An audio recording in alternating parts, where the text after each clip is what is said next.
What is going on, guys? It's the Mad Dragon. The Rugby Championship is slowly getting closer to kicking off, so we'll continue our little series of videos of checking out the squads that have been announced they're going to be taking part. We've already done the one for the New Zealand team. You can go check that one out after this one if you so want to. And also, we are running the SUPERBRU alongside of the Rugby Championship coverage on the channel, so if you fancy taking part, it's free to enter. There's a whole video about it on the channel that you can go check out and find out how to join if you've never done SUPERBRU before. If you've already played SUPERBRU and you understand, what it's all about, then I will just drop down the codes that you will need in the description of this video so that you can just jump on SUPERBRU and sign up super quickly. So this one then, talking about Argentina, who had some decent wins last year in the Rugby Championship. Got a win over New Zealand, got a win over Australia as well. Also played some good games against Scotland. So looking forward to see a little bit more about Argentina. Now, Argentina is probably the team in the Rugby Championship I know the least about. Obviously, I'm based in the UK. We don't get a great deal of coverage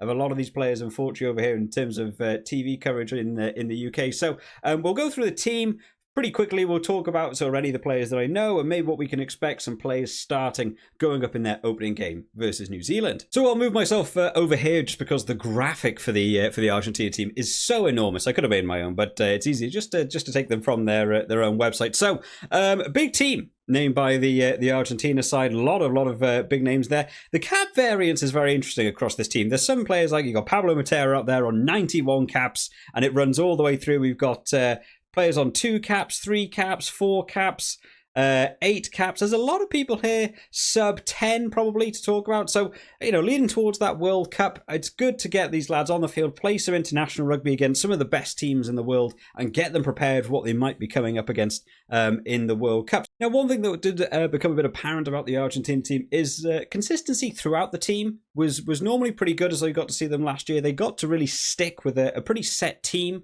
There was a couple of positions though that did change up a lot. Their props, for one, seemed to change every game, and a couple of the centres and wingers sort of swapping positions. So I'm hopefully they'll use this Rugby Championship just to really settle down who they want as their starting 15. But a couple of names there like Bello and Gajo were working incredibly hard last year. Gomez Cordella was certainly making an impact last year as well. So I'm looking forward to see a couple of those boys get back into the team and maybe secure a position rather than needing to switch in and out every single game, because I really think that will help them build as you get closer towards the World Cup, just to have a really set team and maybe have your absolute starter and your sort of bench player going into it. Julian Montoya is going to be taking the captaincy for this one on his 85 caps.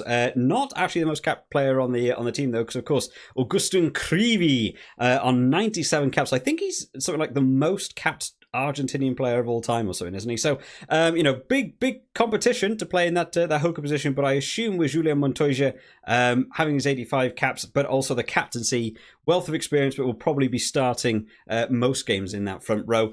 The lock department, an interesting one, because last year they really depended on the Alemanno and Lavanini combo. It was there every game. It's what they were really trying to enforce. But Lavanini, of course, comes up against his issues with his yellow cards, his red cards. There's a lot of penalties in the game. I wouldn't be surprised if maybe we get to see that mix up a bit. He's still on 78 caps. But Guido Petty is absolutely, another name you can throw in the mix. Lucas Paulos, for 10 caps, I feel like had a nice impact last year as well. So maybe they will see a bit of a mix-up with that lock department, but a big game against New Zealand to start off with. I would imagine the coach is probably going to go for Alemanno and Lavanini in that lock department.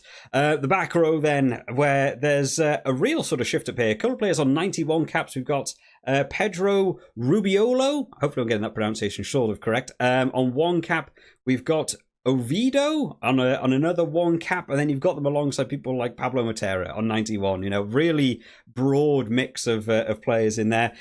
For me, I think you go with the team that was working so well last year. You stick with Juan Martin Gonzalez on in the flanker, Marcus Kramer on the other flank, and Pablo Matera playing in that number 8 shirt. I really like that setup for them. Marcus Kramer, I think there was a bit of a thing about whether or not he might actually miss some of these games. Didn't he get banned for something? Marcus Kramer is one of those players that's so fiery and so engaged in a game. If he keeps a cool head and just gets on with the game, He is an absolute unstoppable force in a game of rugby, but sometimes he just gets pushed that little bit too far, and penalties begin to creep in, and tackles go a bit too hard. But I would certainly be sticking with those three boys going into this first game against New Zealand.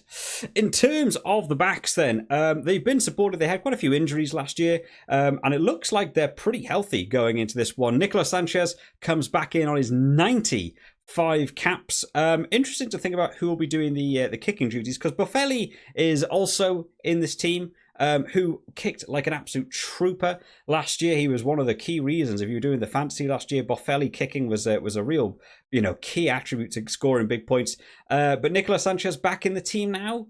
Does he take back over those kicking duties? Do they just leave it with Boffelli? Alongside him, then Santiago Carreras. What a step up to the plate he had last year with Nicolas Sanchez going out injured so early into the series, and I thought performed really well. Really stepped up to the mark in terms of running the plays from 10. One of the things I did enjoy about Argentina last year was the way they were using the backs, the way they were deploying the centres, and the 10 was working alongside the centres to just create endless running attacking opportunities for so many of the centres. Was really nice to see.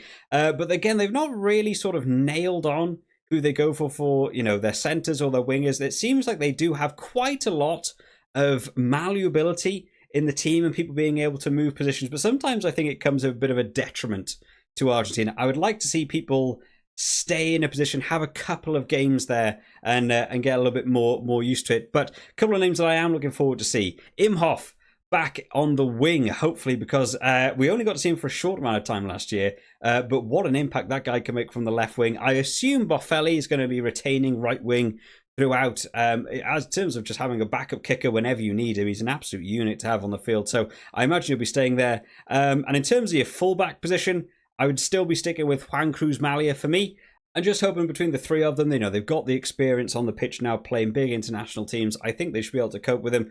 I'm not really sure what they'll go for the mix-up in terms of centres. You see so many of these people swap around. Delgui, Santiago, Cordero, Matias Moroni, Lucio Cinti. All these people just seem to interchange so much. I struggle a little bit to pin them down in their exact, favoured shirt position. But that'll probably be the back three I would go through. I imagine Nicolas Sanchez will be starting. I don't know about scrum half, to be fair. Bertrand and Cubelli were certainly fighting out. Cubelli is probably the more experienced player, but Bertrand, there was a couple of occasions last year where I thought Bertrand was actually playing pretty well. But there we have it, guys. That's going to be the coverage for the Argentinian team. Let me know what you think of the Argentinian team. Who would go in your starting team? Sorry, this one's a little bit shorter, but yeah, Argentina is unfortunately one of the teams I know a little bit less about in terms of the Southern Hemisphere teams. Not a lot to go deep diving into. But of course, guys, there'll be more coverage on the channel. Next week, we have the preview videos coming out when the actual teams get announced for the real-life games alongside of the Mad Dragon